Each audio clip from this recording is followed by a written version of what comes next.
कभी कभी जिंदगी एक ही रात में सब छीन लेती है, पर ईश्वर उसी रात में एक ऐसा सूत्र दे देते हैं जो पूरी किस्मत बदल देता है।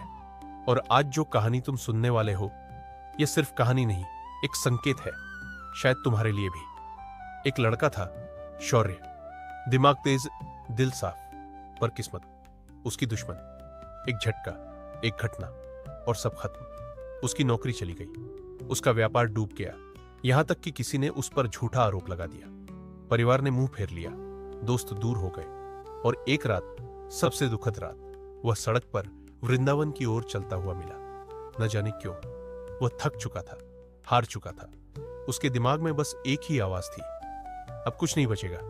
यमुना किनारे बैठा था, अंधेरा था, पानी की आवाज, और एकदम अचानक पीछे से एक गहरी पर बहुत शांत आवाज आई, क्या खोज रहे हो?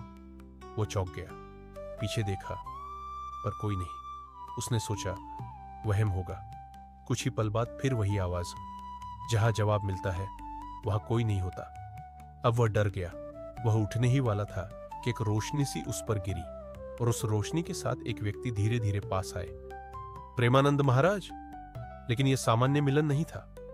महाराज मुस्कुराए और बिना कुछ पूछे बोले, बेटा, तूने गीता कब पढ़ी?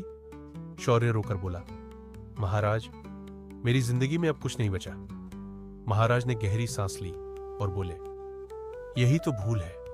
जहां इंसान को कुछ नहीं दिखता, वहीं से कृष्ण रास्ता शुरू करते हैं। इसके बाद जो हुआ वह सस्पेंस की असली शुरुआत थी। ने शौर्य से कहा, आज मैं तुझे गीता का वह रहस्य बताऊंगा जो हर किसी को नहीं मिलता, और अगर तूने इसे समझ लिया, तेरी जिंदगी पलट जाएगी। शौर्य ने कांपते हुए पूछा, कौन सा रहस्य? महाराज बोले, गीता रहस्य एक, तुम्हारी हार नहीं है। कृष्ण कहते हैं, जिसे तुम अंत समझ रहे हो वह तुम्हारी शुरुआत है। आज से तुझे गिराया नहीं गया, तुझे आगे धकेला गया है। गीता रहस्य दो, तुम अकेले नहीं हो। महाराज बोले, जब इंसान सब खो देता है तभी कृष्ण उसका हाथ पकड़ते हैं, क्योंकि तब वह उनका हो जाता है। यही शौर्य की आंखों से आंसू निकल पड़े। उसे पहली बार लगा वह अकेला नहीं था। गीता रहस्य 3, तुम्हारे खिलाफ जो लोग हैं वह तुम्हारे पक्ष में काम कर रहे हैं। महाराज बोले, कृष्ण पहले तुम्हारे आसपास सब नकली लोगों को हटाते हैं, फिर असली जिंदगी देते हैं। दिव्य घटना। शौर्य ने रोकर पूछा, महाराज, क्या सच में मेरा समय आएगा? महाराज मुस्कुराए और बोले, तेरे लिए एक संकेत आया है। और उन्होंने हाथ आगे बढ़ाया। शौर्य ने देखा, उनके हाथ पर राधा कृष्ण की चमकदार आकृति जैसे जीवित हो उठी थी।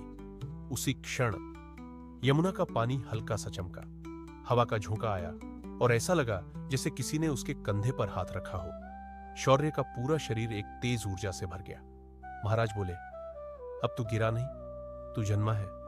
महाराज अंत में केवल इतना बोले, जिंदगी ने तुझे गिराया नहीं है, कृष्ण ने तुझे संभालने के लिए जमीन से उठाया है। बस आगे बढ़, तेरा समय शुरू हो चुका है। और अगले ही दिन शौर्य की जिंदगी ऐसे बदलने लगी जैसे कोई अदृश्य शक्ति उसे धकेल रही हो।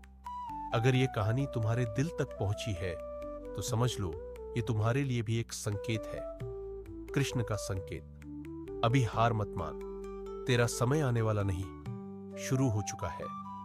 बाबा प्रेमानंद महाराज की कृपा बनी रहे। राधे राधे। वीडियो को लाइक करें और चैनल को जरूर सब्सक्राइब